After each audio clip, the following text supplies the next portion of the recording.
Nothing hurts more than watching your own family laugh at your misfortune. When substitute teacher Gabe Trinidad inherited a falling-apart mansion, that's exactly what happened. His ex-in-laws called it Gabe's money pit. His own siblings wondered how he'd afford to tear it down. The mansion had peeling paint, broken windows, and a demolition notice on the gate. Everyone saw it as another burden Gabe couldn't handle. But when Gabe walked through those dusty halls with his 2 children, he felt something different.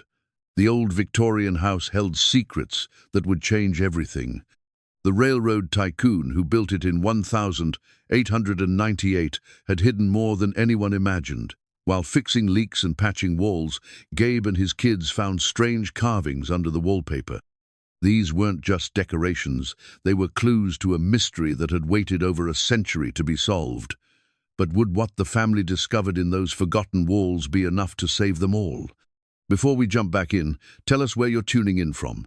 And if this story touches you, make sure you're subscribed, because tomorrow I've saved something extra special for you. The morning sun cast long shadows across the overgrown driveway as Gabe Trinidad stood before the iron gates of Hartwell Manor, a crumpled demolition notice in his weathered hands.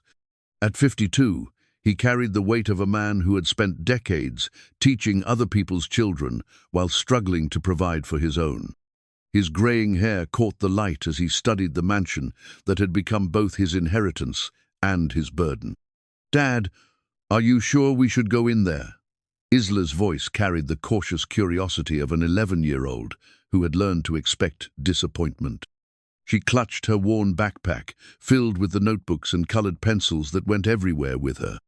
Despite their financial struggles, Isla possessed an optimism that reminded Gabe of his younger self before life had taught him to expect less. Mateo, 16, and armed with the sardonic wit that came from watching his father struggle, kicked at a loose stone in the driveway. "It's not like we have anywhere else to go," he muttered, though his eyes betrayed a flicker of curiosity about the towering Victorian structure before them. The teenager had inherited his father's dark eyes and his mother's sharp intelligence, along with a protective instinct that made him seem older than his years. Gabe pushed open the rusted gate, its hinges groaning in protest. The sound echoed across the 3-acre property, disturbing a family of crows that had taken residence in the ancient oak trees lining the approach. "Your great-uncle Harold wasn't much for maintenance," he said, attempting lightness for his children's sake. The mansion loomed before them, a testament to the ambitions of another era. Built in 1898 by railroad tycoon Edmund Hartwell, the 3-story Victorian had once been the crown jewel of the small town of Millbrook. Now, vines strangled the ornate turrets, and several windows on the upper floors were boarded over with weathered plywood. The wraparound porch sagged under the weight of neglect, and paint peeled from the elaborate gingerbread trim like old skin. "It's bigger than I thought it would be," Isla whispered, her voice filled with wonder despite the building's obvious decay. She pulled out her sketchbook and began drawing the mansion's silhouette, capturing both its grandeur and its deterioration with the unconscious skill of a natural artist. Mateo surveyed the property with a teenager's practical pessimism.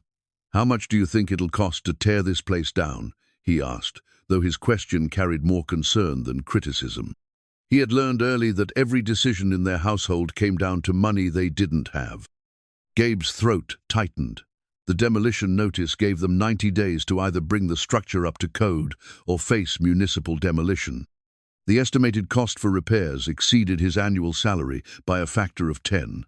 "We'll figure it out," he said, the words feeling hollow even as he spoke them. As they approached the front door, Gabe remembered the family gathering 3 weeks earlier, where Harold Trinidad's will had been read. The lawyer's office had been crowded with relatives, most of whom had ignored Gabe for years. His ex-wife Sarah had attended, seated strategically between her parents, who had never forgiven Gabe for what they called his lack of ambition. His siblings Maria, the successful real estate agent, and Carlos, the insurance executive, had exchanged meaningful glances when the mansion was mentioned. A mansion, Maria had scoffed, her perfectly manicured nails clicking against her phone screen. More like a money pit with delusions of grandeur. Carlos had been more direct. You should sell it immediately, Gabe. Cut your losses before this thing bankrupts you. Their father, Roberto Trinidad, had remained silent throughout the reading, but his disappointed expression spoke volumes. At 78, Roberto had spent his retirement years watching his eldest son struggle through a divorce, job instability, and the constant financial pressure of raising 2 children on a substitute teacher's income. Sarah's parents, the Kellys, had been less subtle. "Well," Margaret Kelly had announced loud enough for the entire room to hear, "I suppose every family needs its charity case." The memory stung, but Gabe pushed it aside as he fumbled with the ornate brass key Harold's lawyer had given him. The lock turned with surprising ease, and the heavy oak door swung open to reveal the mansion's interior. The foyer took their breath away. Despite years of neglect, the space retained an undeniable majesty. A grand staircase curved upward, its mahogany banister dulled but intact. Stained glass windows cast colored light across dust motes dancing in the air. The ceiling soared 20 feet overhead, decorated with intricate plasterwork that spoke of craftsmen who had taken pride in their art. "Wow," Isla breathed, her earlier caution forgotten. She wandered toward the staircase, her fingers trailing along the carved newel post. "It's like a castle, Dad." Mateo's cynicism wavered as he took in the mansion's scale. "How many rooms does this place have?" 17, Gabe replied, consulting the property survey, not counting the servants' quarters or the basement. They moved through the ground floor, their footsteps echoing in the empty rooms. The formal dining room featured a massive stone fireplace and built-in china cabinets.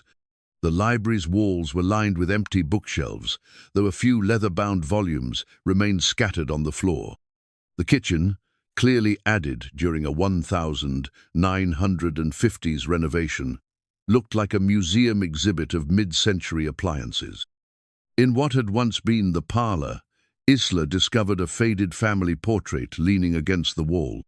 The photograph showed a distinguished man in his 40s, a woman in an elegant dress, and 2 children, a boy and a girl posed formally in front of the mansion's front entrance. The image was sepia-toned and cracked with age, but the subjects' faces were still clear. "That must be Edmund Hartwell and his family," Gabe said, taking the portrait from his daughter. "Harold mentioned him in his letters. He built this place after making his fortune in the railroad business." "What happened to them?" Isla asked, studying the faces with the intensity she usually reserved for her art projects. Harold never said much about it, just that the family left town suddenly sometime in the 1930s. The house has been empty ever since, except for Harold living in the caretaker's cottage. Mateo joined them, his interest piqued despite himself. Why would someone just abandon a place like this? "The Great Depression hit a lot of wealthy families hard," Gabe explained. "Maybe they lost their money and couldn't afford to maintain it." As they explored the upper floors, the mansion's problems became more apparent. Water damage had warped the hardwood floors in several bedrooms. The plumbing was ancient, and the electrical system looked like it hadn't been updated since the 1940s. In the master bedroom, a corner of the ceiling had collapsed, exposing rotted beams and water-stained insulation. "Dad," Mateo said quietly, "we can't afford to fix all this." Gabe nodded, his heart heavy with the weight of reality. "I know, son, but maybe we can find a way to make it work, at least temporarily." They spent the afternoon taking inventory of the mansion's condition, creating lists of urgent repairs and dreaming of what the place could become. Isla filled her sketchbook with drawings of the rooms, imagining how they might look restored. Mateo, despite his skepticism, found himself calculating the costs of various repairs, his mathematical mind drawn to the challenge of making the numbers work. As evening approached, they prepared to leave, but Gabe lingered in the foyer, studying the portrait they had found. Something about Edmund Hartwell's expression intrigued him, a look of determination mixed with concern, as if the man had been facing his own impossible challenges. "Dad," Isla's voice broke through his reverie. "Are we really going to try to save this place?"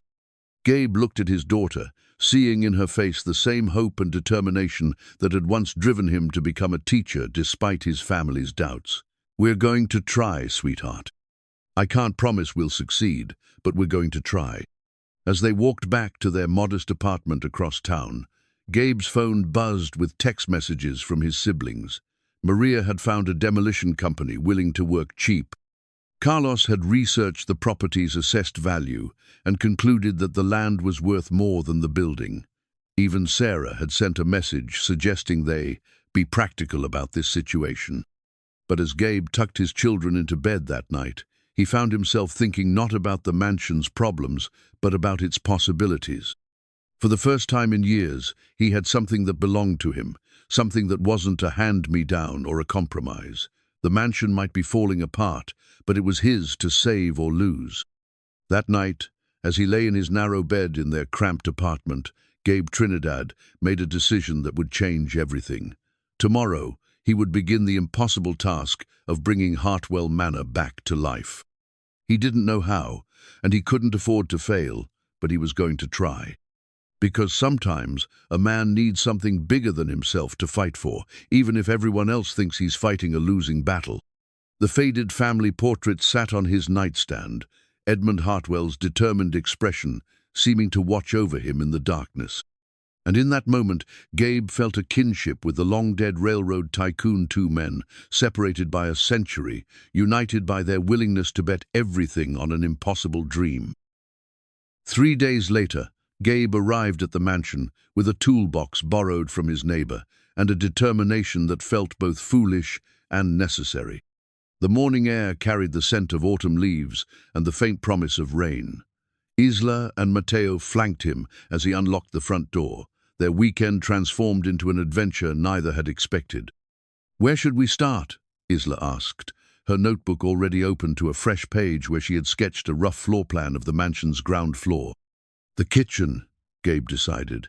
"If we can get the plumbing working, we'll have a place to clean up and maybe even make some basic repairs." The kitchen sink hadn't worked in years, its faucet corroded and the pipes beneath clogged with debris.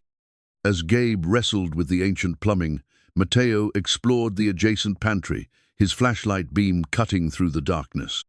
"Dad, there's something weird about this wall," Mateo called out, his voice echoing in the confined space. Gabe looked up from the tangle of pipes. "What do you mean?" "Come look at this."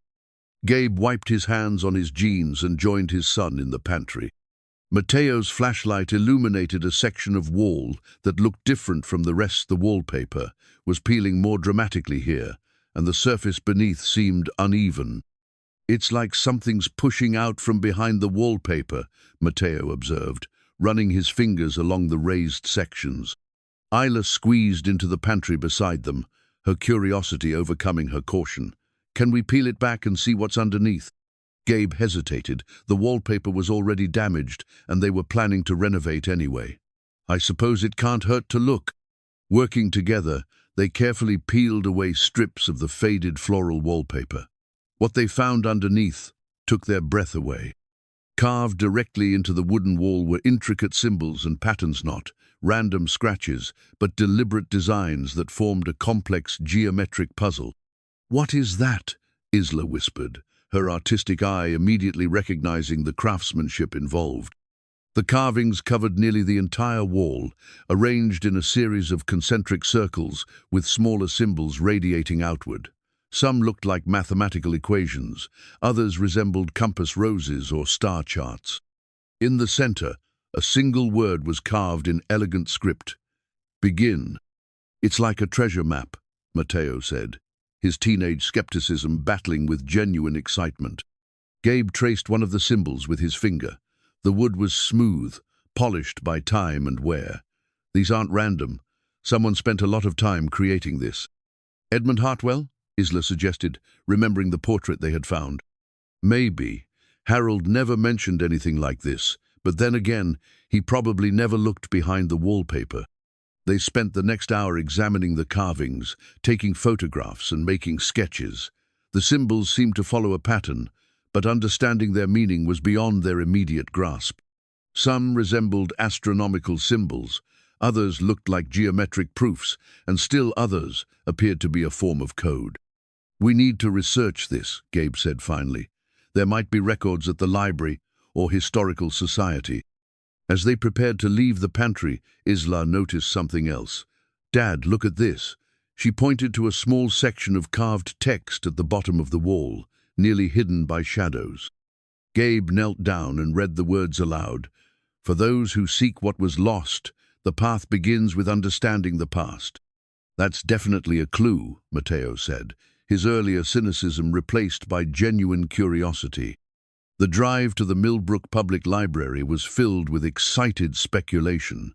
Isla sat in the back seat, sketching the symbols from memory, while Matteo researched Edmund Hartwell on his phone. "Listen to this," Matteo said, reading from a genealogy website. "Edmund Hartwell was born in 1854, made his fortune in railroad investments, and built the mansion in 1898. He was known for his eccentricity and his passion for puzzles and codes." "Puzzles and codes?" Gabe repeated. "Yeah, it says here that he was a member of several intellectual societies and was known for creating elaborate riddles for his friends. He even published a book about cryptography in 1925. The library's local history section was housed in a quiet corner of the building, overseen by Mrs. Chen, an elderly librarian who had worked there for over 30 years.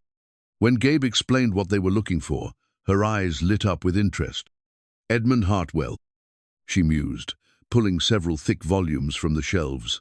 "Now, there's a name I haven't heard in a while. He was quite the character, from what I've read."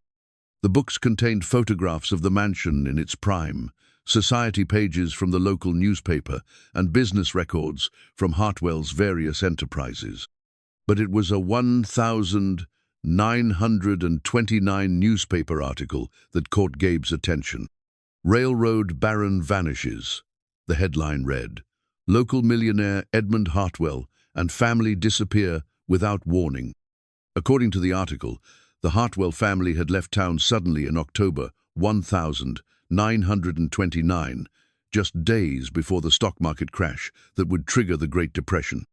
Their departure had been so abrupt that they left behind servants, unpaid bills, and a mansion full of furniture.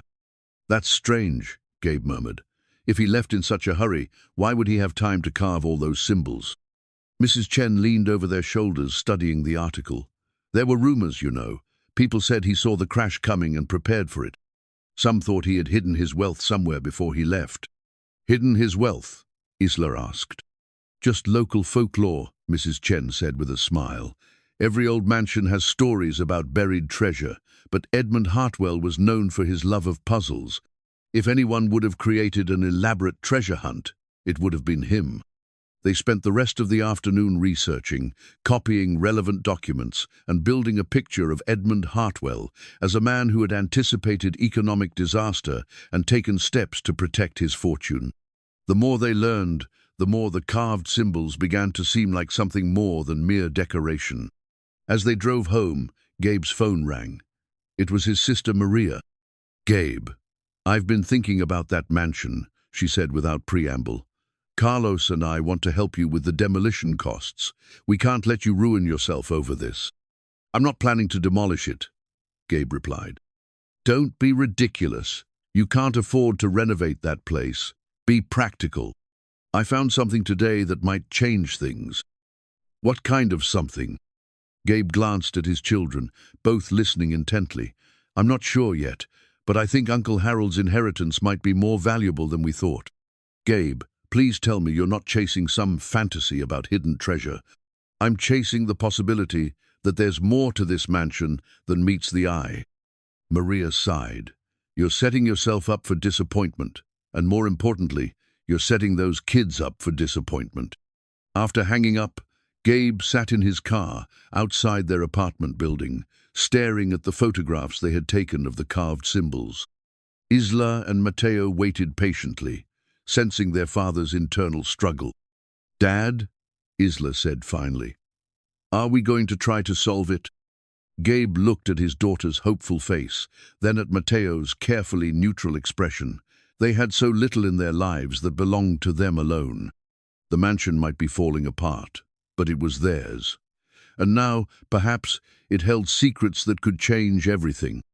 "Yes," he said, surprising himself with the firmness in his voice. "We're going to try to solve it." As they climbed the stairs to their apartment, Gabe felt something he hadn't experienced in years. The thrill of a mystery waiting to be unraveled. The carved symbols weren't just decorations, they were Edmund Hartwell's gift to the future, a puzzle that had waited nearly a century for the right people to find it. That night, as Gabe tucked his children into bed, Isla asked the question that had been on all their minds. "Dad, what if we actually find something?" Gabe smiled, remembering the determination in Edmund Hartwell's carved words. "Then we'll prove that sometimes the impossible things are just the ones nobody else was brave enough to try." Outside their window, the lights of Millbrook twinkled in the darkness, and somewhere across town, Hartwell Manor waited in the shadows, keeping its secrets for another day. The next Saturday morning brought unexpected visitors to Hartwell Manor. Gabe was teaching Isla how to use a level when the sound of car doors slamming echoed from the driveway. Through the front window, he watched his siblings, Maria and Carlos, emerge from Maria's pristine Mercedes, their expressions mixing curiosity with concern. "Great," Mateo muttered from his position near the carved wall, where he had been photographing the symbols from different angles. "The cavalry's here." "Be nice," Gabe warned. Though he felt his own tension rising, he had hoped for more time to make progress before facing family scrutiny. Maria entered the foyer with the confidence of someone accustomed to evaluating properties. Her heels clicked against the worn hardwood as she surveyed the mansion's interior with a practiced eye. Carlos followed, his insurance executive's instincts immediately cataloging potential liability issues. "My God, Gabe," Maria breathed, taking in the mansion's scale. "This place is massive." 17 rooms, Isla announced proudly, appearing at her aunt's elbow. "Plus secret passages." "Secret passages?" Carlos raised an eyebrow.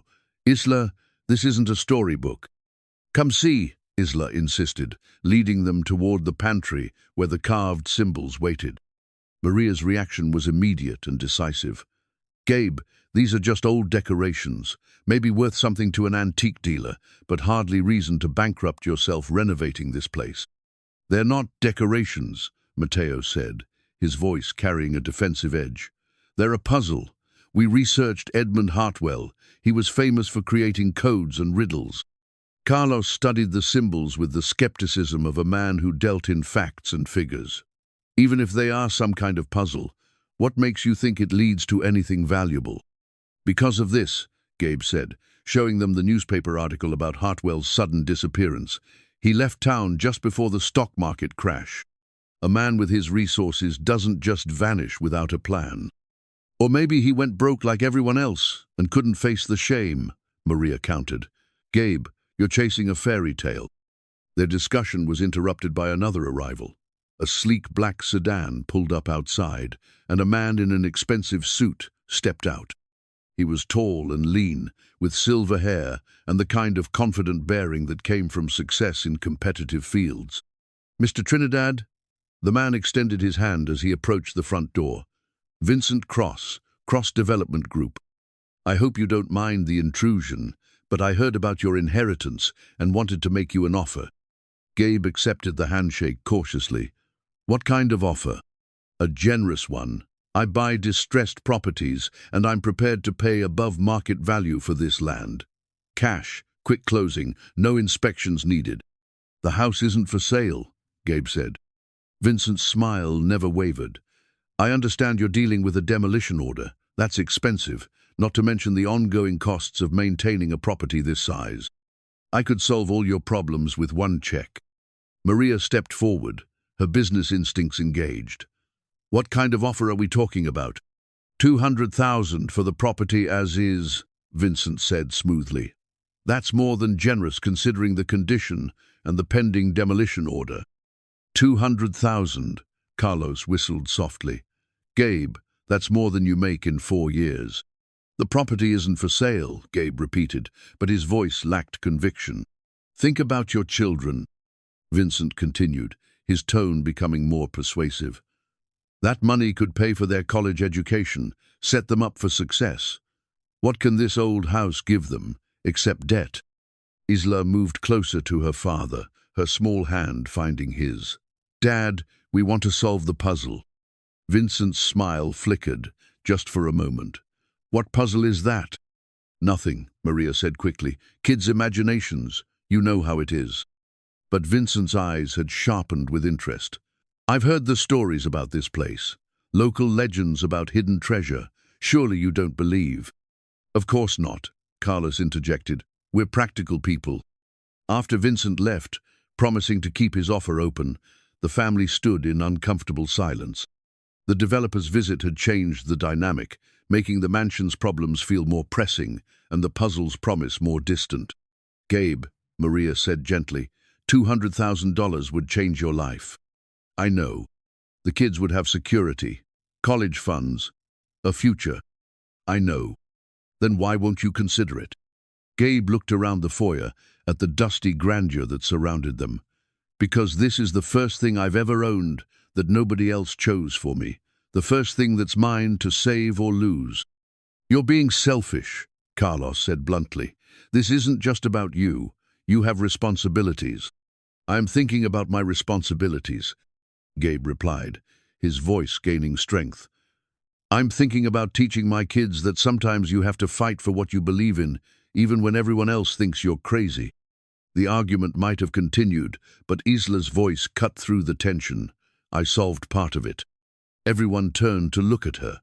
She stood beside the carved wall, her notebook open, comparing her sketches to the symbols. This isn't just one puzzle, she explained, her young voice filled with excitement. It's a series of puzzles. Each symbol is a clue to the next step. And this one, she pointed to a circular pattern near the center of the wall. It's a map of the mansion. A map. Gabe knelt beside his daughter, studying her work. See how the circles match the floor plan? The big circle is the main hall, the smaller ones are the rooms. And these lines, she traced delicate carved lines with her finger. They show hidden passages between the rooms. Mateo joined them, his skepticism replaced by grudging admiration for his sister's observation. She's right. Look, you can see the outline of the staircase here, and the kitchen is marked with this symbol that looks like a hearth. If there are hidden passages, Gabe said slowly, then there might be hidden rooms as well. Maria shook her head.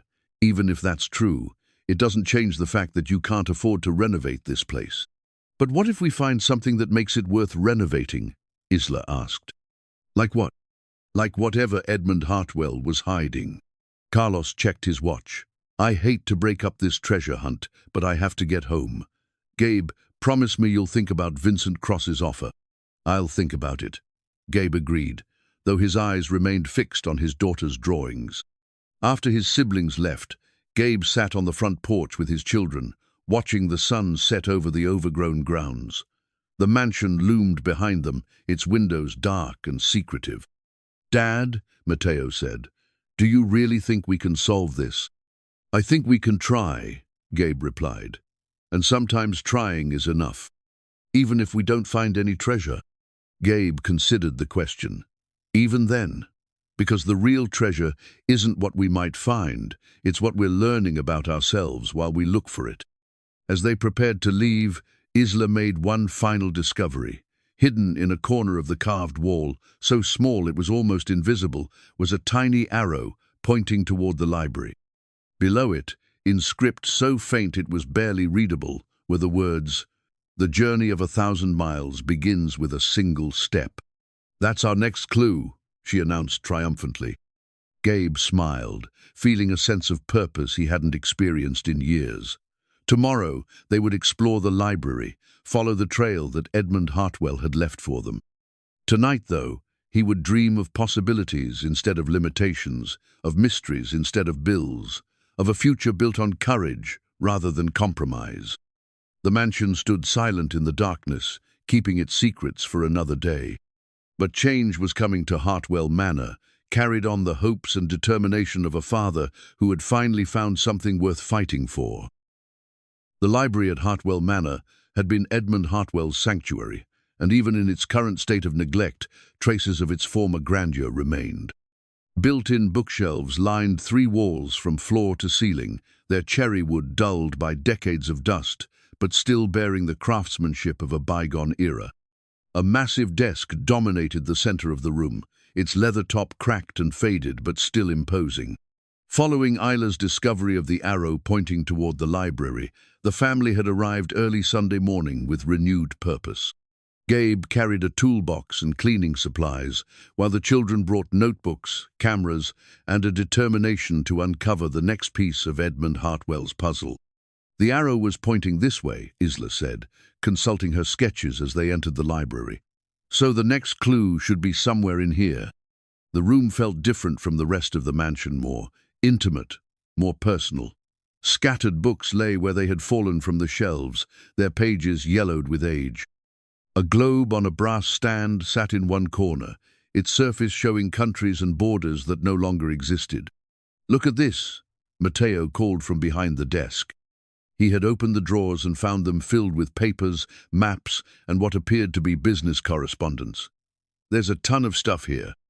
Gabe joined his son, lifting out stacks of documents. Most were routine business, papers, railroad contracts, investment records, correspondence with banks and partners.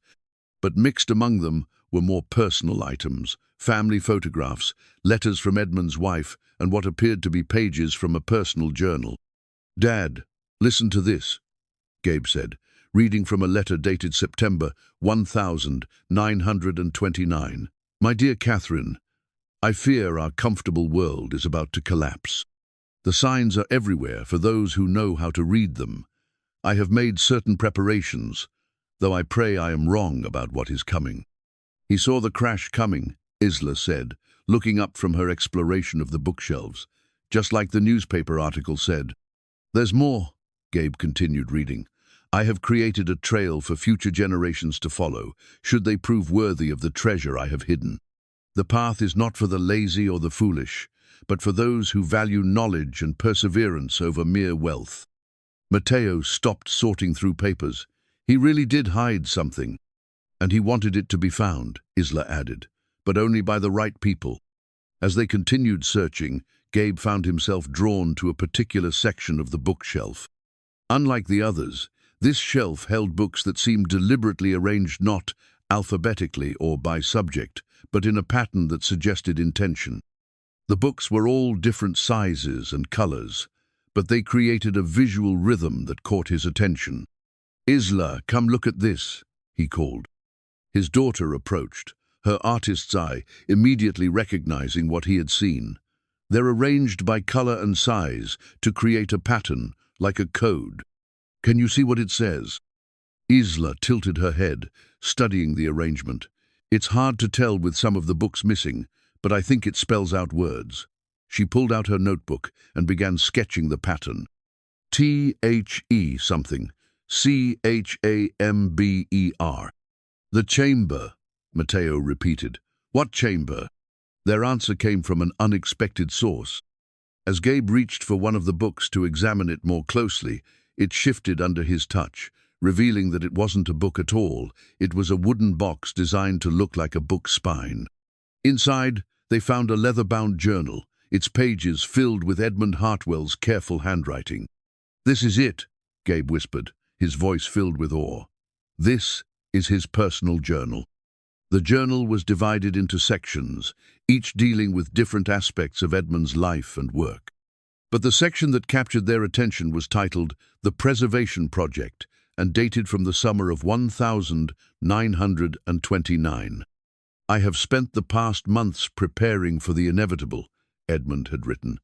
"The economic signs are clear to anyone willing to see them. When the collapse comes, it will be swift and merciless. I have therefore taken steps to preserve not just my family's fortune, but the legacy of our achievements." The journal detailed Edmund's creation of what he called the chamber, a hidden room within the mansion where he had stored valuable items, documents, and securities. The room was protected by a series of puzzles and locks, designed to ensure that only someone with patience, intelligence, and genuine need would be able to access it. The first key lies in understanding the foundation of knowledge, Edmund had written. Those who seek merely gold will find only dust. Those who value wisdom will find riches beyond measure. Foundation of knowledge, Isla repeated. What do you think that means? Maybe it's literal, Matteo suggested. Like the foundation of the house? Or maybe it's about the foundation of learning, Gabe said. Edmund was an educated man. He valued knowledge and intellectual achievement. As they pondered the meaning, Isla continued exploring the library. She had developed a talent for noticing details that others missed, and something about the fireplace at the far end of the room caught her attention. "Dad, look at this," she called. The fireplace was magnificent carved stone with elaborate decorations around the mantel. But what Isla had noticed was that some of the decorative elements weren't just ornamental. Hidden among the carved vines and leaves were symbols that matched those they had found in the pantry. "It's another part of the puzzle," she announced excitedly. Gabe and Matteo joined her, and together they studied the fireplace carvings. The symbols were subtly worked into the design, so skillfully integrated that they appeared to be mere decoration unless you knew what to look for.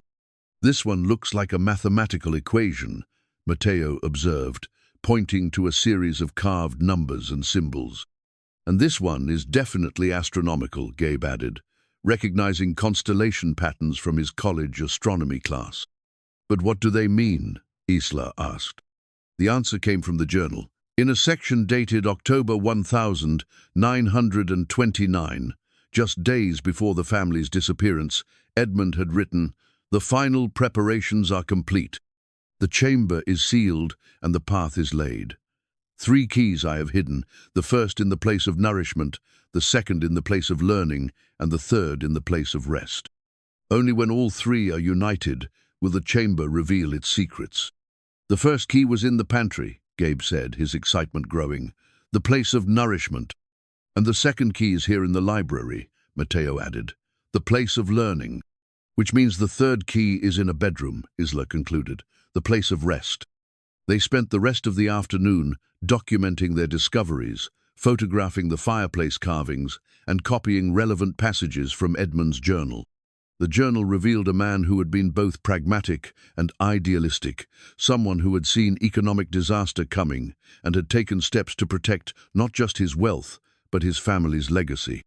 "He really cared about the future," Isla observed, reading over her father's shoulder. "He wanted to make sure his treasure would go to people who deserved it." "People like us?" Matteo asked. "People who don't give up," Gabe replied. "People who value working together and learning from the past." As they prepared to leave the mansion, Gabe's phone rang. It was Vincent Cross. "Mr. Trinidad, I hope you've had time to consider my offer," the developer said. "I'm prepared to increase it to 250,000 if you can close within the week." "Why the rush?" Gabe asked. "I have other projects that depend on this acquisition. Time is money, as they say. I need more time to think about it." "Of course. But don't wait too long. Opportunities like this don't come around often." After hanging up, Gabe shared the conversation with his children. Vincent's increased offer and sense of urgency puzzled him. Why would a developer be so interested in a property that needed demolition? "Maybe he knows something we don't," Matteo suggested. "Or maybe he knows something we do," Isla said thoughtfully. "What do you mean?" "Maybe he's heard about the treasure too. Maybe that's why he wants to buy the house so badly." The thought sent a chill through Gabe. If Vincent Cross knew about Edmund Hartwell's hidden chamber, they might be in a race against time. The demolition order gave them 90 days, but if Vincent was working to acquire the property for his own purposes, they might have even less time than that. "We need to solve this faster," Gabe said, looking at his children with new determination. "Tomorrow, we start looking for the third key." As they drove home through the gathering dusk, Hartwell Manor stood silhouetted against the evening sky, its windows dark and mysterious. Somewhere within its walls, Edmund Hartwell's chamber waited, holding secrets that could change their lives forever. The question was whether they would find it before others discovered what they were looking for. The master bedroom at Hartwell Manor occupied the entire east wing of the second floor, its tall windows offering a view of the overgrown gardens and the town beyond. Despite the water damage and decades of neglect, the room retained an air of elegance that spoke of its former occupants' refined taste. Gabe stood in the doorway with his children, Edmund Hartwell's journal in his hands, searching for clues about the third key's location. The journal had been cryptic about the place of rest, mentioning only that it held the final piece of the puzzle that unlocks all others. "It's huge," Isla breathed, stepping into the room.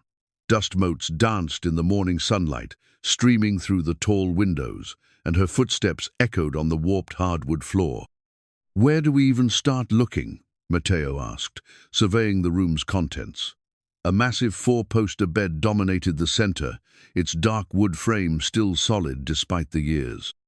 A fireplace similar to the one in the library occupied one wall, while built-in wardrobes lined another. "The same way we found the others," Gabe replied. "We look for something that doesn't belong, something that was added after the room was built."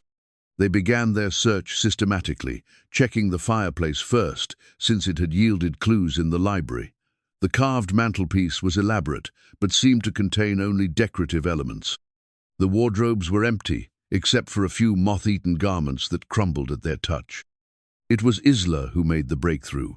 She had been studying the bed frame, running her hands along its carved posts, when she noticed something unusual about the headboard. "Dad, come look at this," she called. The headboard was covered in intricate carvings, vines, flowers, and geometric patterns that seemed purely decorative. But when Isla traced her fingers along one particular section, she found that it moved slightly under pressure. "It's loose," she announced. Gabe joined her, pressing on the section she had discovered. With a soft click, a small panel in the headboard slid aside, revealing a hidden compartment. Inside, they found a small metal object wrapped in oiled cloth. "What is it?" Matteo asked, leaning closer. Gabe unwrapped the object carefully. It was a fragment of metal, triangular in shape, with symbols etched into its surface. But it was clearly incomplete. The edges were rough, as if it had been broken away from something larger. "It's part of something bigger," he said, turning the fragment over in his hands. "Look, you can see where it would connect to other pieces." "Like a puzzle piece," Isla observed. "Exactly. This must be the third key Edmund wrote about, but it's only part of it." They compared the fragment to the sketches they had made of the symbols in the pantry and library. The connection was clear. All three locations contained pieces of the same larger puzzle. "We need to go back to the other rooms," Matteo said. "If this is part of a bigger key, the other parts must be hidden there too." Their return to the pantry proved his theory correct. Hidden behind a loose board in the wall, they found another metal fragment. This one was larger, with a straight edge that would clearly connect to the piece from the bedroom. "Two down, one to go," Gabe said, his excitement growing. The library's fragment was the most difficult to locate. They searched for over an hour before Isla discovered it hidden inside the hollow leg of a small table near the window. When they brought all three pieces together, they formed a complete triangular key, its surface covered with symbols that matched those carved into the walls. "It's beautiful," Isla said, running her fingers over the smooth metal. "But what does it open?" "The chamber," Gabe replied, consulting Edmund's journal. "According to this, the key opens the entrance to where he hid his legacy for future generations." "But where is the entrance?" Matteo asked. The journal's next entry provided the answer. "The chamber lies beneath the foundation of knowledge, accessible only to those who understand that true wealth is built on solid ground." "Beneath the foundation of knowledge," Isla repeated. "The library." "The basement under the library," Gabe corrected. Edmund was being literal and metaphorical at the same time. They made their way to the mansion's basement, a space they had avoided during their previous visits. The stone steps were slick with moisture, and the air smelled of dampness and age. Gabe's flashlight beam revealed a maze of storage rooms, wine cellars, and mechanical spaces that extended far beneath the mansion's footprint. "This place is like a labyrinth," Matteo observed, his voice echoing in the confined space. Edmund designed it that way, Gabe said, reading from the journal. He wanted to make sure that only someone truly dedicated would find the chamber. They searched for over an hour, checking walls, floors, and ceiling for any sign of a hidden entrance. The basement seemed to hold nothing but spiders, dust, and the accumulated debris of decades. It was the key itself that finally revealed the secret. As they stood in the room directly beneath the library, Isla noticed that the metal key had begun to vibrate slightly in her hand. "Dad, it's moving," she said, her voice filled with wonder. Gabe took the key, feeling the subtle vibration for himself. As he moved around the room, the vibration grew stronger near one particular wall. "It's some kind of magnetic resonance," he said, his teacher's mind working through the possibilities. Edmund must have embedded metal in the wall behind the entrance. They found the hidden mechanism exactly where the key's vibration was strongest. A small slot in the stone wall, cunningly disguised as a natural crack, accepted the triangular key perfectly. When Gabe turned it, they heard the sound of ancient gears turning within the wall. Slowly, a section of the wall swung inward, revealing a narrow passage that disappeared into darkness. "We did it," Matteo breathed, his teenage cynicism completely forgotten. "We found Edmund's chamber," Isla added, her voice filled with awe. The passage was narrow and low, forcing them to walk single file. Gabe led the way, his flashlight beam cutting through the darkness ahead. The walls were lined with the same careful stonework as the basement, but these stones bore carved symbols, similar to those they had found throughout the mansion. After what felt like an eternity, but was probably only 50 feet, the passage opened into a circular chamber. Gabe's flashlight beam swept across the space, revealing something that took their breath away. The chamber was filled with wooden crates, metal filing cabinets, and glass display cases. But what caught their attention immediately was a collection of framed documents hanging on the wall: certificates, bonds, and what appeared to be stock certificates from companies they recognized.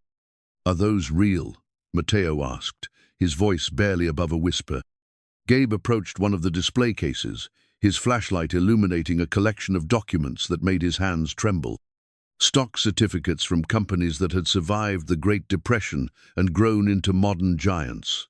Railroad bonds that had matured decades ago. Investment documents that represented fortunes, preserved through one man's foresight. "Dad," Isla whispered, "how much do you think all this is worth?" Before Gabe could answer, they heard a sound that chilled them to the bone footsteps, echoing from the passage behind them. Someone else was in the basement, and they were coming toward the chamber. "Quick," Gabe whispered, "turn off the lights." They huddled in the darkness, listening as the footsteps grew closer. A beam of light appeared in the passage, and they heard a voice that made Gabe's blood run cold. "I know you're in there, Mr. Trinidad," Vincent Cross called out. "We need to talk."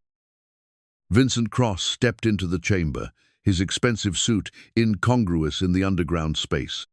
His flashlight beam swept across the treasure-filled room before settling on Gabe and his children, who stood protectively in front of the display cases.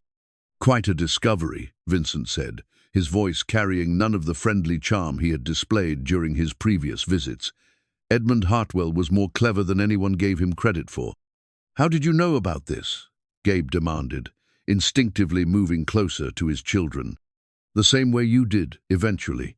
Research, patience, and a healthy respect for the old man's intelligence." Vincent's smile was cold. "Though I must admit, I didn't expect a substitute teacher to solve the puzzles as quickly as you have." "You've been watching us," Isla said, her young voice filled with indignation. "Monitoring your progress, yes. It seemed more efficient than solving the riddles myself when you were doing such excellent work."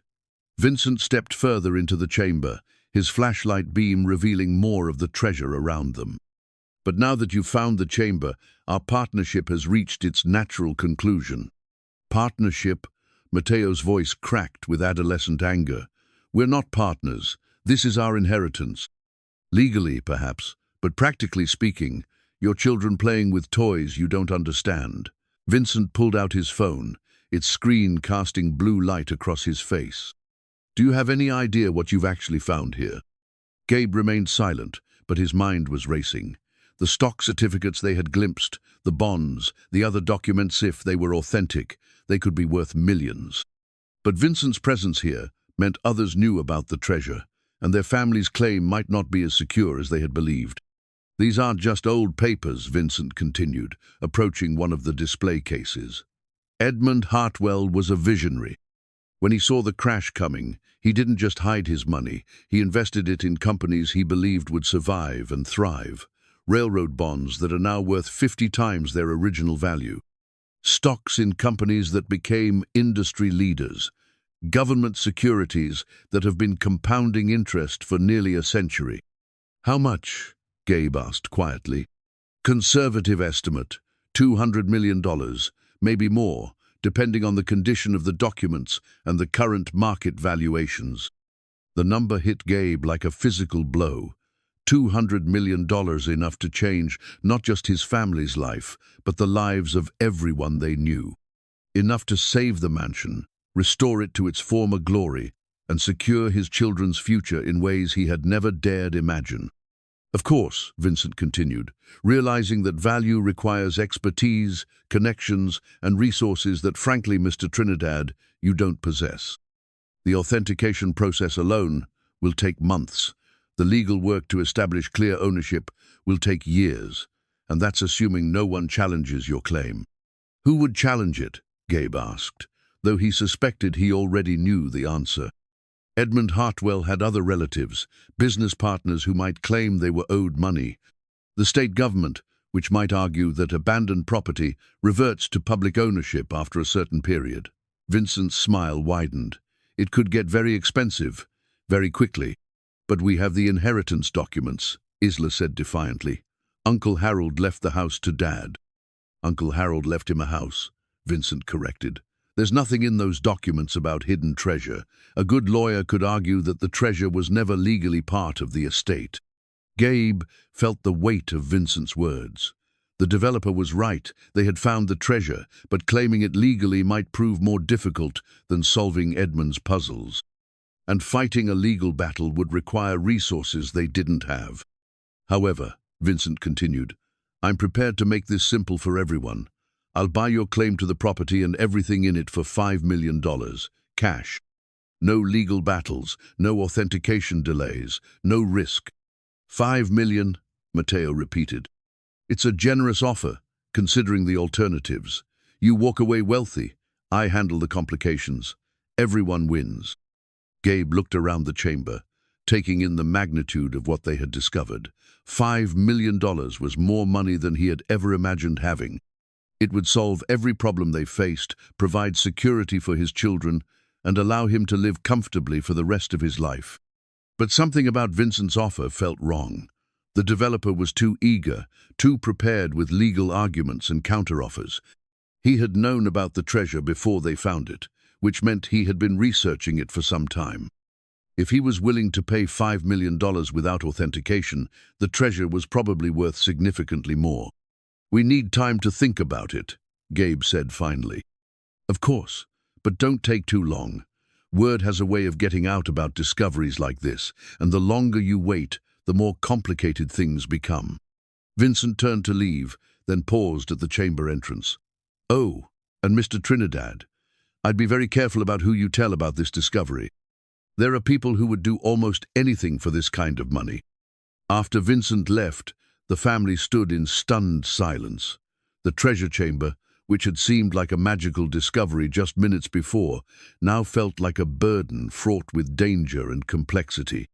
"Dad," Isla said quietly, "I don't trust him." "Neither do I," Gabe replied. "But he's right about one thing. This is more complicated than we thought." They spent the next hour exploring the chamber more thoroughly, documenting what they found with photographs and notes. The treasure was even more extensive than Vincent had indicated. In addition to the stocks and bonds, they found rare coins, jewelry, and historical artifacts that would be valuable to museums and collectors. But mixed among the treasure were personal items that revealed the human side of Edmund Hartwell's story. Family photographs, letters from his children, and a diary that chronicled his final days in the mansion. The last entry, dated just 2 days before the family's disappearance, was particularly poignant. "I have done all I can to preserve our legacy," Edmund had written. "The chamber is complete, the clues are in place, and the treasure is secure. If my fears prove correct, and we must leave quickly, I pray that someday someone worthy will find what we have hidden. May they use it wisely, and may they remember that true wealth lies not in gold or silver, but in the bonds of family and the courage to face an uncertain future." "He sounds like you, Dad," Isla said, reading over his shoulder. "What do you mean?" "He cared more about his family than about the money, just like you do." Gabe felt tears prick his eyes. Edmund Hartwell had been facing the same impossible choices that confronted him now: how to protect his family, how to preserve their future, how to make decisions that would echo through generations. As they prepared to leave the chamber, Gabe made a decision that surprised even himself. Instead of feeling overwhelmed by the treasure's value and the complications it represented, he felt a strange sense of peace. Edmund Hartwell had left them more than money. He had left them a test of character, a challenge to prove themselves worthy of the gift they had received. "We're not selling to Vincent Cross," he announced. "But Dad," Matteo protested, $5 million is less than we deserve and more than we need." Gabe interrupted. Edmund Hartwell didn't hide this treasure for someone to sell it to the highest bidder. He hid it for someone who would use it to build something better. "What are we going to do?" Isla asked. Gabe looked around the chamber one last time, taking in the magnitude of what they had inherited. "We're going to find out what this treasure is really worth, and then we're going to decide how to use it to honor Edmund's legacy and secure our family's future." As they climbed back up to the mansion's main floor, Gabe felt a weight settling on his shoulders, not the burden of poverty that had pressed down on him for so long, but the responsibility of wealth and the choices that came with it. Behind them, the chamber waited in darkness, holding secrets that could change their lives forever. The question was whether they would have the strength and wisdom to handle what they had found. The revelation came 3 days later, delivered by an unexpected visitor who would change everything they thought they knew about their discovery. Margaret Chen, the elderly librarian who had helped them research Edmund Hartwell, arrived at the mansion carrying a manila envelope thick with documents. "I've been thinking about your treasure hunt," she said, settling into a chair in the mansion's parlor. "Something about Vincent Cross's interest in this property bothered me, so I did some additional research." Gabe poured tea from a thermos while his children gathered around Mrs. Chen, their faces eager with curiosity. They had spent the previous days cataloging the chamber's contents and researching the legal implications of their discovery, but progress had been slow and frustrating. "What did you find?" Isla asked. Mrs. Chen opened her envelope and spread several documents across the coffee table. "I found out who Vincent Cross really is and why he's so interested in this mansion." The first document was a genealogy chart, its branches and connections traced in careful detail. At the top was a name that made Gabe's blood run cold: Edmund Hartwell. Below it, connected by a series of marriages and births, was another name: Vincent Cross. "He's Edmund's great-great-nephew," Mrs. Chen explained. "His great-great-grandmother was Edmund's sister, Margaret Hartwell Cross." "So he's related to Edmund?" Matteo asked. "More than that," Mrs. Chen continued, pulling out another document. "According to this 1,925 will I found in the county archives, Edmund Hartwell left specific instructions about what should happen to his estate if he died without direct heirs." Gabe leaned forward, his heart racing. "What kind of instructions?" "The will states that if Edmund died childless, or if his direct descendants could not be located, the estate would pass to his sister Margaret's line. But there's a catch. The inheritance would only be valid if the heirs could prove they were worthy of the Hartwell legacy." "What does that mean?" Isla asked. Mrs. Chen smiled, clearly enjoying the dramatic moment. "It means they had to solve Edmund's puzzle and find the hidden treasure, just like you did." The implications hit Gabe like a physical blow. Vincent Cross wasn't just some opportunistic developer. He was a legitimate heir to Edmund's fortune, someone who had as much right to the treasure as they did. Maybe more. But wait, Matteo said, his quick mind working through the legal complexities. If Vincent is the rightful heir, why didn't he just claim the property through the courts? Because he couldn't solve the puzzle, Mrs. Chen replied. I found records showing that the Cross family has been aware of their connection to Edmund Hartwell for decades. They've made several attempts to search the mansion over the years, but they never found the chamber. So he needed us to find it for him, Gabe said, the pieces falling into place. Exactly. He's been watching and waiting, probably hoping someone would eventually solve Edmund's riddles. When you inherited the property and started making progress, he saw his opportunity. But the inheritance documents, Isla protested. Uncle Harold left the house to Dad. Harold inherited the property from his uncle, who bought it from the bank after Edmund's disappearance. Mrs. Chen explained. But the legal ownership of the house and the legal ownership of Edmund's hidden treasure are two different things. Gabe felt the walls closing in around him. They had found the treasure, solved the puzzle, and proven themselves worthy of Edmund's legacy. But if Vincent Cross was the rightful heir, their discovery might not matter. There's more, Mrs. Chen continued, pulling out a thick folder. I found Edmund's original building plans for the mansion. Not the ones filed with the city, but his personal architectural drawings. She spread the plans across the table, and Gabe immediately saw what had captured her attention. The mansion's layout was far more complex than they had realized. Hidden passages connected every room, secret chambers existed throughout the structure, and the basement extended far beyond what they had explored. The entire mansion is a puzzle, Mrs. Chen explained. Every room, every corridor, every architectural detail was designed to hide and protect the treasure. It's not just a house, it's a giant puzzle box. Like a mechanical puzzle, Isla said, her artistic mind grasping the concept immediately. Exactly. And according to these plans, the chamber you found is just the beginning. There are multiple treasure rooms, each one more difficult to access than the last.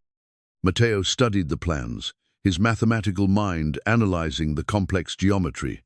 So the chamber we found is what Edmund called the first vault, Mrs. Chen finished.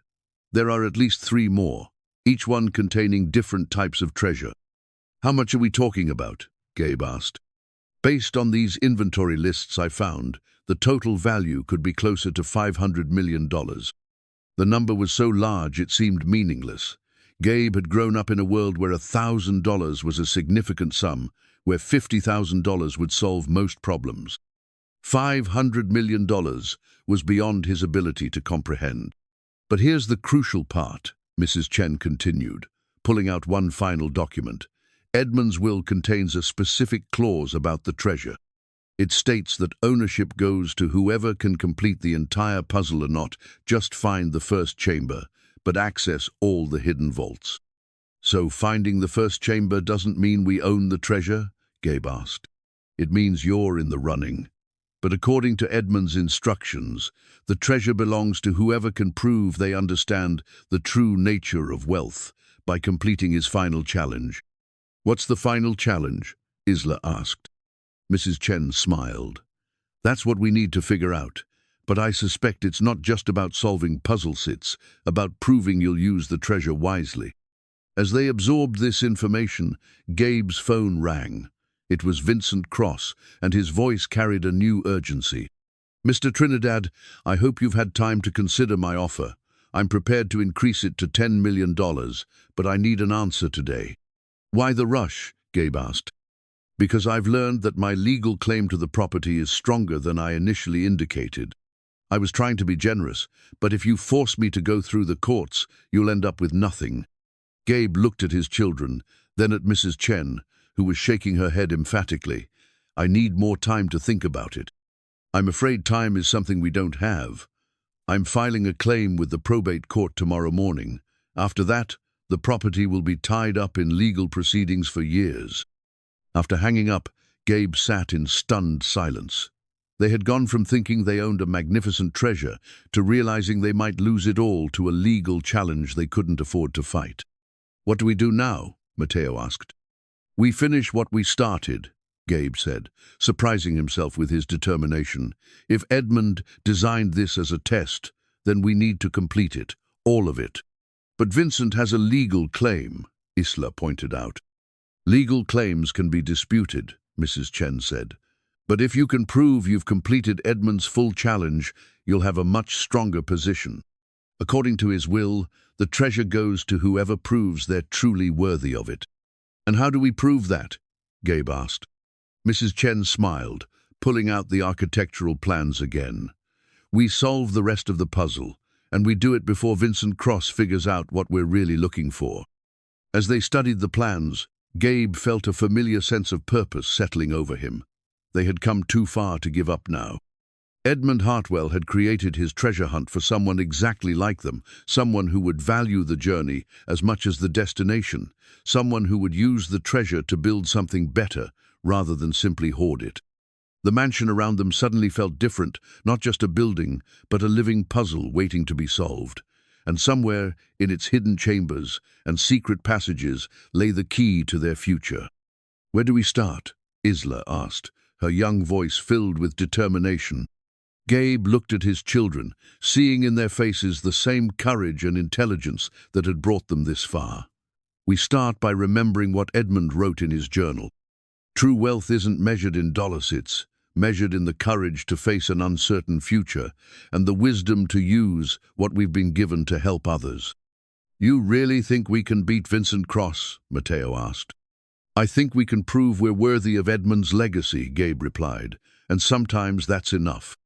Outside, storm clouds were gathering over Millbrook, and the mansion's windows reflected the darkening sky. But inside, the Trinidad family was preparing for the challenge of their Livsa race against time and money and legal complications to claim a treasure that was worth more than any of them had ever dared imagine. The real test was just beginning. The master key revealed itself not as a single object, but as a concept that had been woven throughout Edmund Hartwell's entire design. As dawn broke over Millbrook, the Trinidad family stood in the mansion's main hall, surrounded by the architectural plans, photographs, and notes that represented weeks of intensive investigation. "It's not about finding another physical key," Gabe said, his voice hoarse from the all-night strategy session. "It's about understanding the pattern that connects all the puzzles." They had 48 hours. Vincent Cross had made good on his threat to file legal papers, and his attorneys had obtained a temporary restraining order, preventing the family from removing anything from the property. But the order didn't prevent them from exploring, and Mrs. Chen had found a loophole in the legal language that gave them 2 more days to complete their investigation. "The pattern is everywhere," Isla said, her sketchbook filled with drawings that revealed the mathematical relationships between the mansion's decorative elements. "Every room has the same basic structure puzzle that leads to a clue that leads to a key, and a key that opens the next level. But the final level is different," Matteo added, consulting the architectural plans. "According to these drawings, the master vault isn't accessed through a physical key at all. It's opened by demonstrating understanding of what Edmund called the true equation of wealth." Mrs. Chen, who had barely slept during their research marathon, looked up from a stack of historical documents. "I found something that might explain what he meant by that." She held up a letter dated 1928, written in Edmund's careful handwriting. It's addressed to his business partner, explaining his investment philosophy. She read aloud, "Wealth is not the accumulation of money, but the multiplication of human potential. Every dollar invested should create opportunities for others to succeed. The true measure of a fortune is not what it can buy, but what it can build."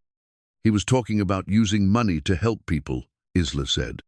"More than that," Gabe replied, his teacher's mind working through the implications. "He was talking about creating lasting change, building something that would continue to grow and help others long after he was gone. That's why he hid the treasure," Matteo realized. He wasn't just protecting it from the stock market crash, he was waiting for someone who would use it the right way. Their conversation was interrupted by a commotion outside. Through the front windows, they could see Vincent Cross arriving with a small army of assistants, security guards, and what appeared to be a film crew. "What's he doing?" Isla asked. "Probably documenting everything for his legal case," Gabe said grimly. "Or making sure we don't find anything else before his claim is processed." Vincent approached the front door with his usual confident stride, but something about his demeanor was different. He seemed more aggressive, more desperate than before. "Mr. Trinidad," he called through the door. "I know you're in there. We need to talk."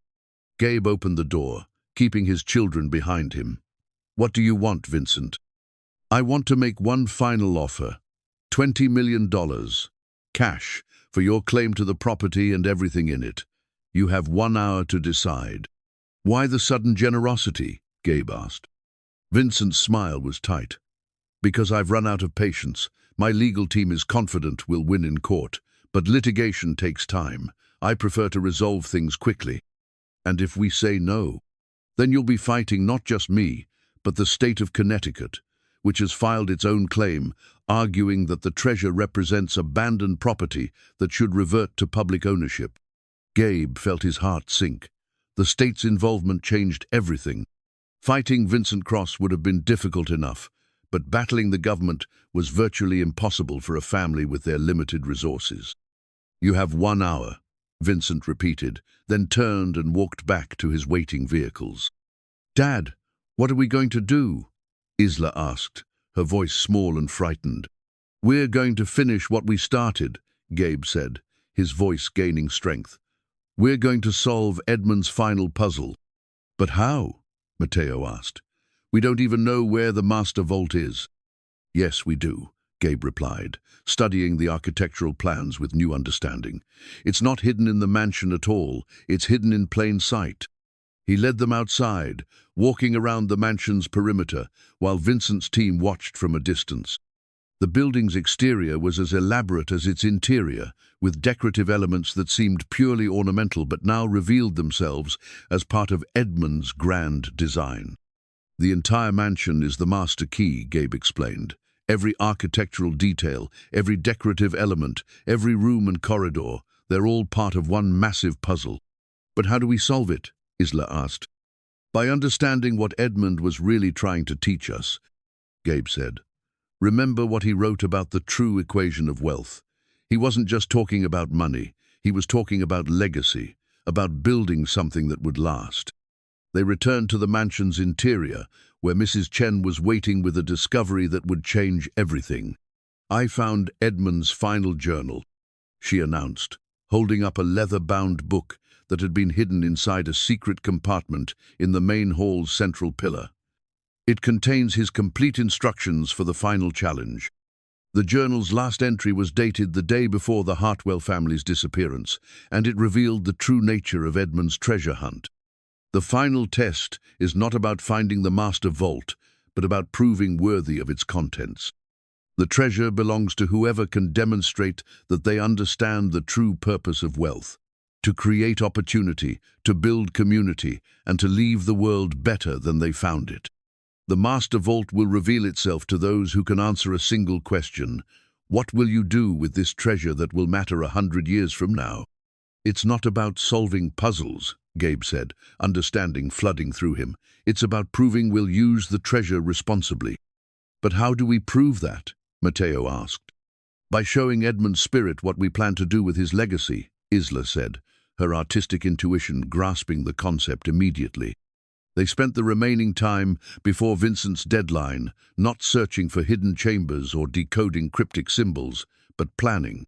They outlined their vision for using the treasure to restore the mansion as a museum and educational center, to establish scholarships for local students, and to create a foundation that would support small businesses and community projects throughout the region.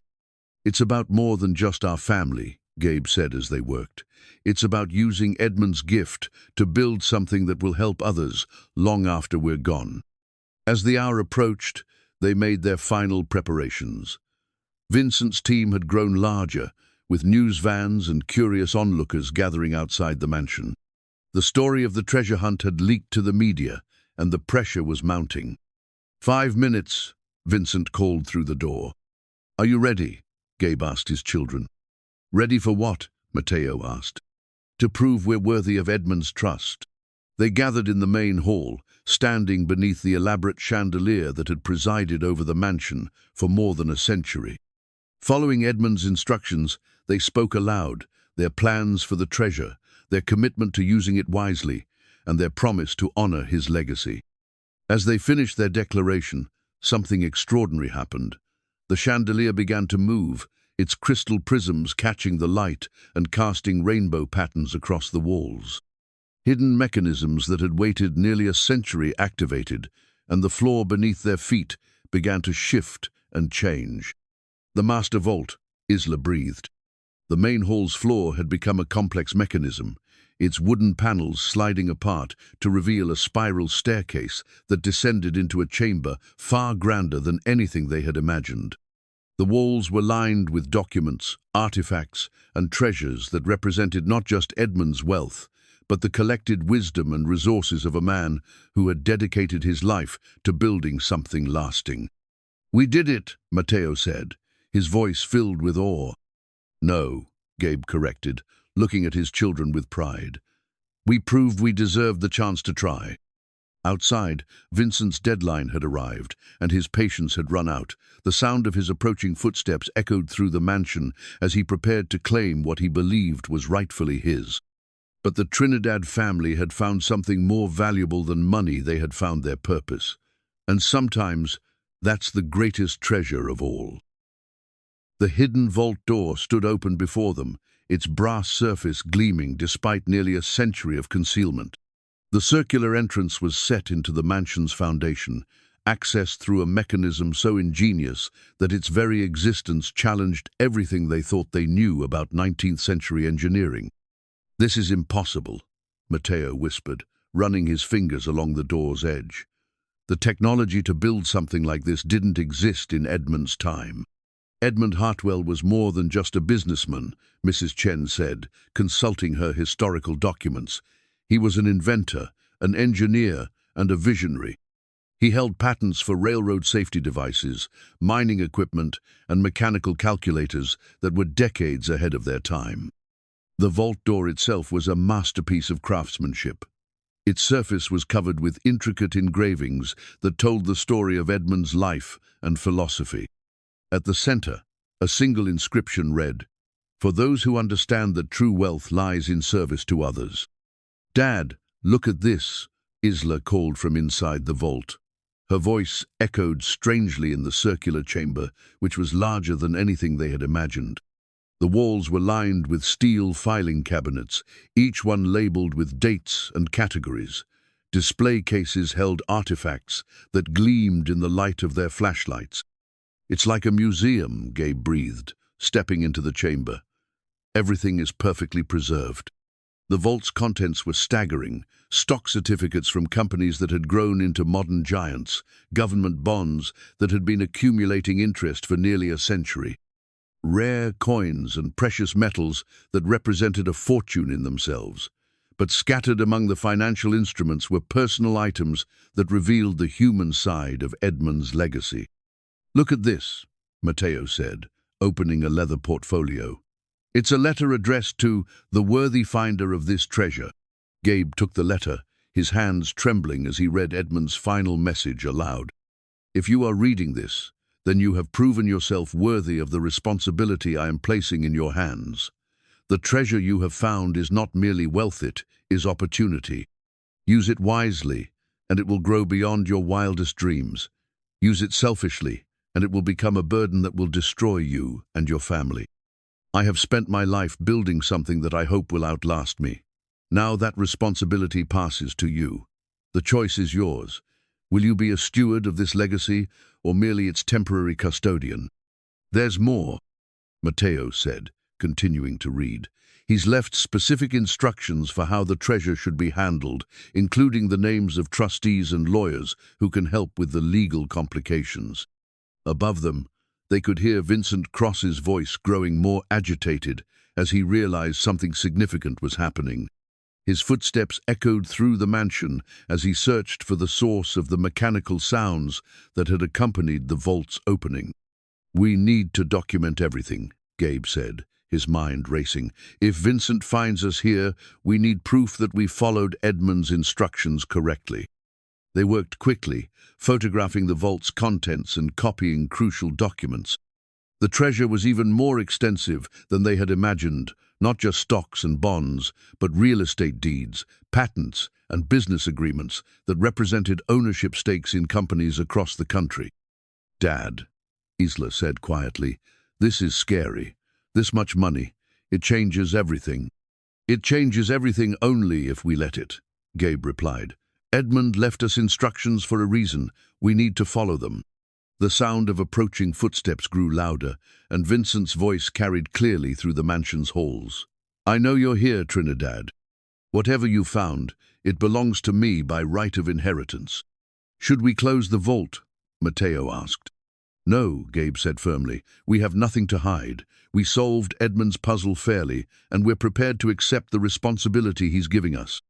Vincent's silhouette appeared at the vault entrance, his expensive suit contrasting sharply with the ancient stonework. His eyes widened as he took in the treasure chamber's contents, his calculated composure finally cracking. "My God," he breathed, "it's all here, everything the family legends talked about." "You're too late," Gabe said, stepping protectively in front of his children. "We completed Edmund's challenge. The treasure is ours."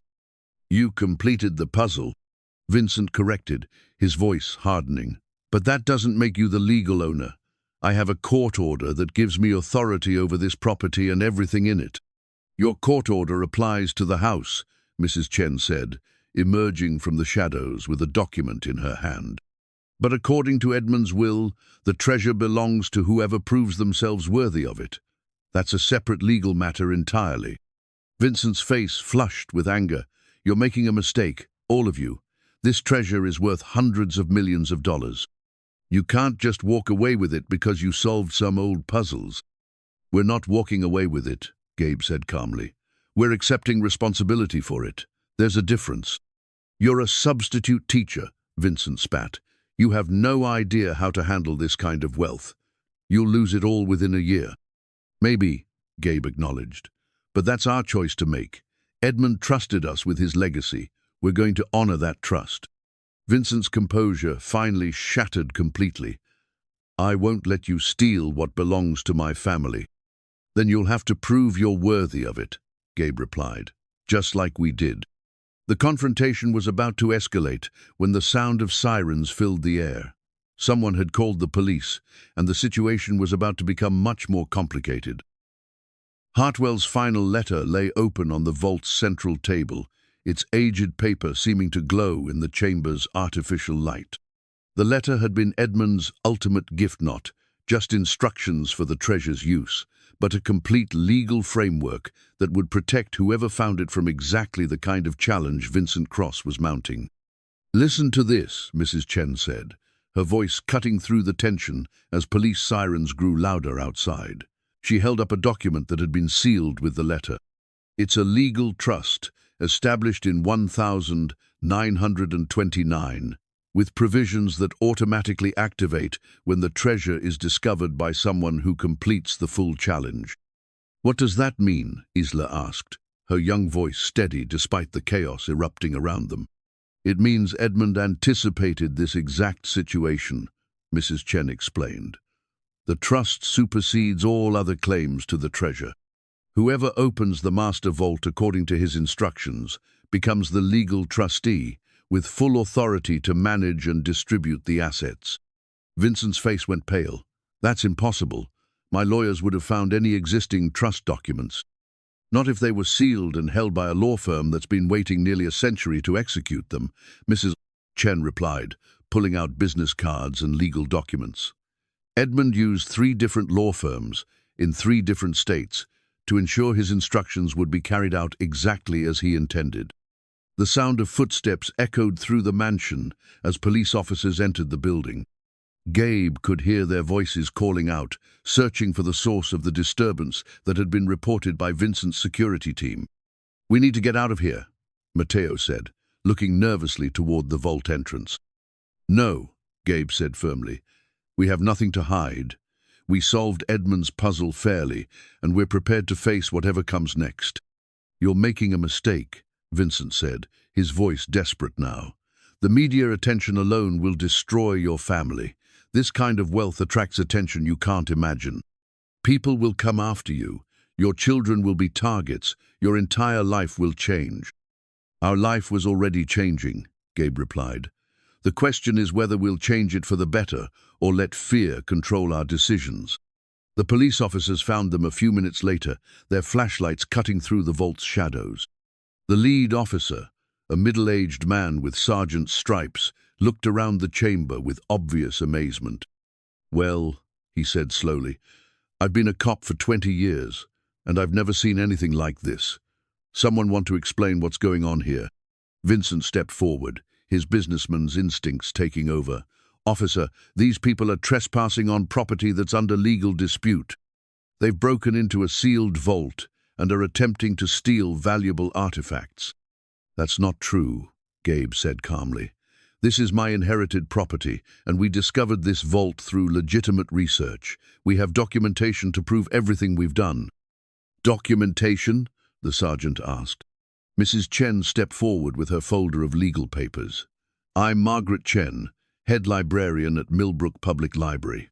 I've been helping this family research the legal history of this property. Everything they've done is completely legal." "Legal or not," Vincent interrupted, "the property is under a court order that prevents removal of any items until the ownership dispute is resolved." "The court order applies to the house." "Mrs. Chen corrected. "But according to these trust documents, the treasure has a separate legal status. It belongs to whoever successfully completes Edmund Hartwell's challenge." The sergeant studied the documents, his expression growing more serious as he read. "This is way above my pay grade. I'm going to need to contact the district attorney's office and probably the FBI. This much money involved in a legal dispute, it's going to require federal oversight." "FBI?" Isla asked, her eyes wide. "It's okay, sweetheart," Gabe said, putting his arm around his daughter. "They're just making sure everything is handled properly." "You're destroying your family," Vincent said, his voice filled with genuine emotion for the first time. "You have no idea what you're getting into. This treasure has been the subject of legends for decades. Every treasure hunter, every con artist, every desperate person in the country is going to come after you." "Then we'll deal with that when it happens," Gabe replied. "Right now, we're focused on honoring Edmund's wishes and using this treasure the way he intended." The sergeant's radio crackled to life, and he stepped aside to take the call. When he returned, his expression was grim. "The feds are sending a team to secure the site," he announced. "Nobody touches anything until they arrive. This whole area is now a crime scene." "Crime scene?" Matteo asked. "Figure of speech," the sergeant clarified. "But with this much money involved, we need to make sure everything is documented properly. Mr. Trinidad, Cross, you're both going to need lawyers, good ones." As they waited for the federal agents to arrive, Gabe looked around the vault one final time. The treasure that had seemed like a dream just hours before now felt like a tremendous responsibility. Edmund Hartwell had trusted them with his legacy, and they were about to discover whether they were strong enough to handle it. "Dad," Isla said quietly, "are you scared?" "A little," Gabe admitted, "but I'm more excited than scared. We're about to find out what we're really made of." Outside, the sound of additional vehicles arrived, federal agents, more media, and curious onlookers drawn by the growing commotion. The story of the treasure discovery was about to become public, and their quiet life in Millbrook was about to change forever.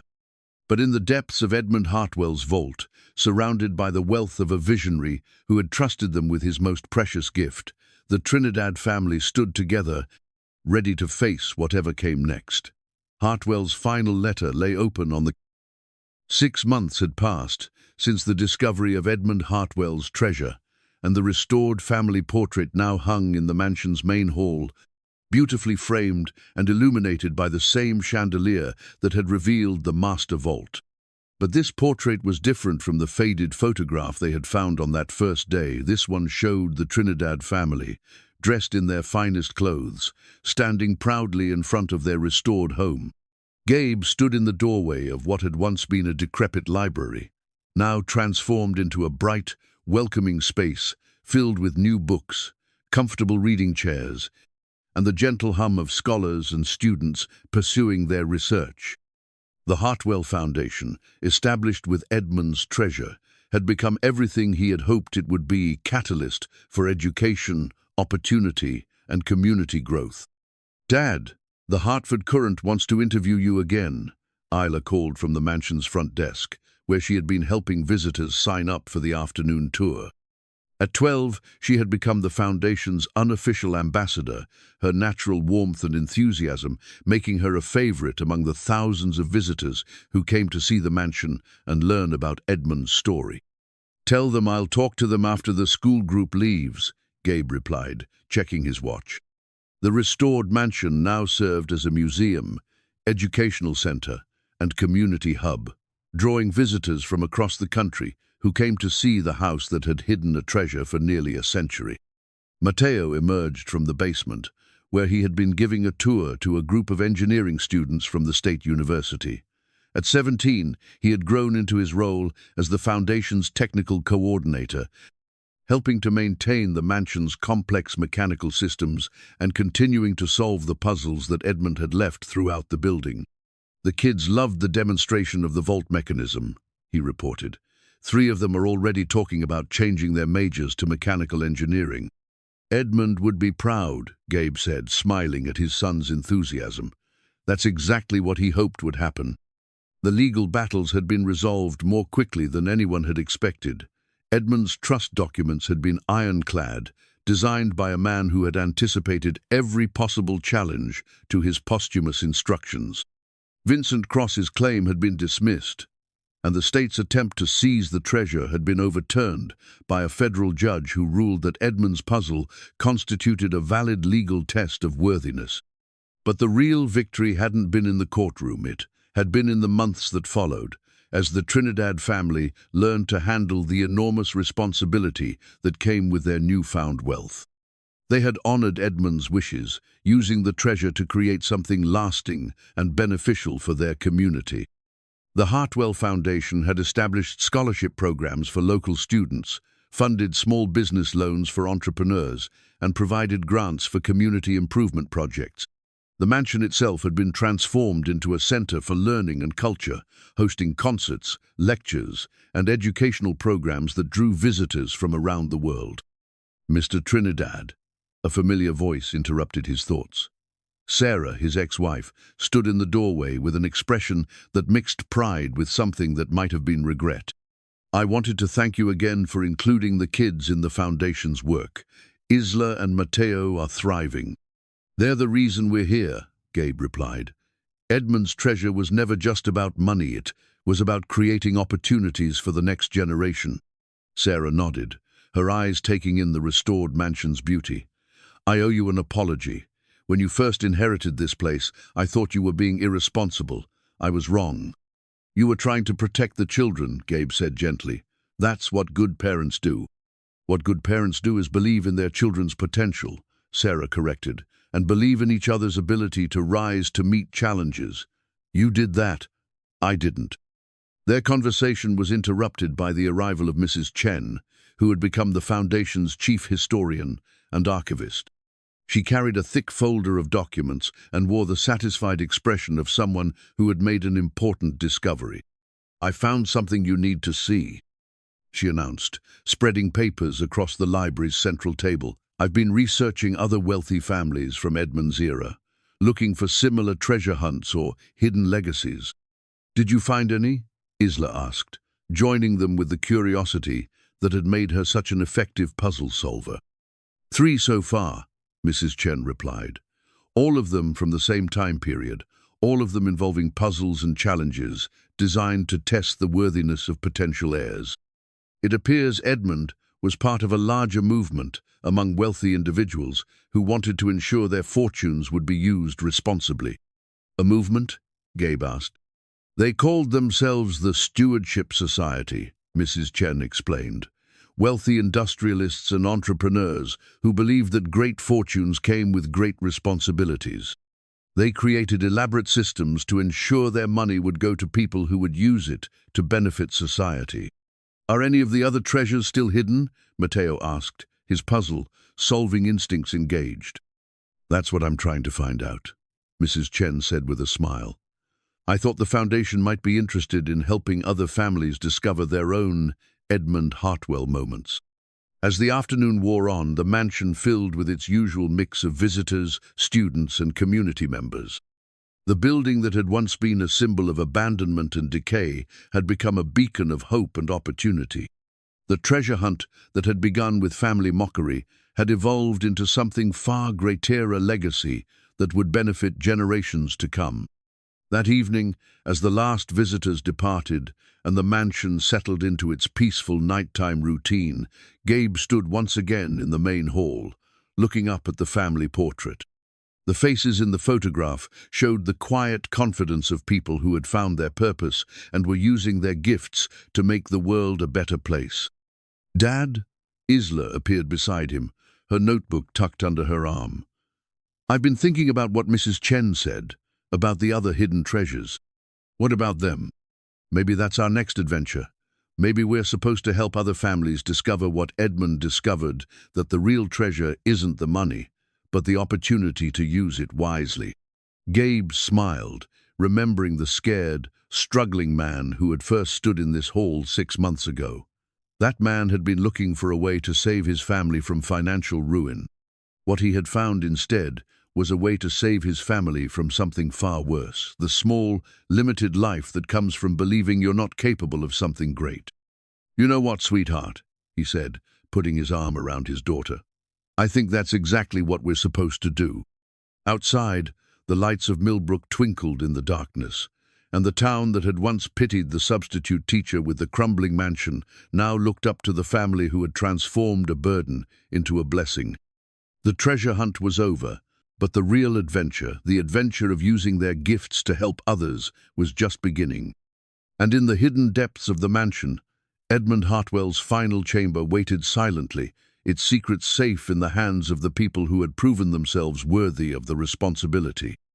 The mansion that had once stood as a monument to abandonment now stood as a testament to what was possible when people chose courage over comfort, hope over fear, and service over selfishness. The treasure had been found, but the real wealth, the wealth of purpose, family, and community would last forever.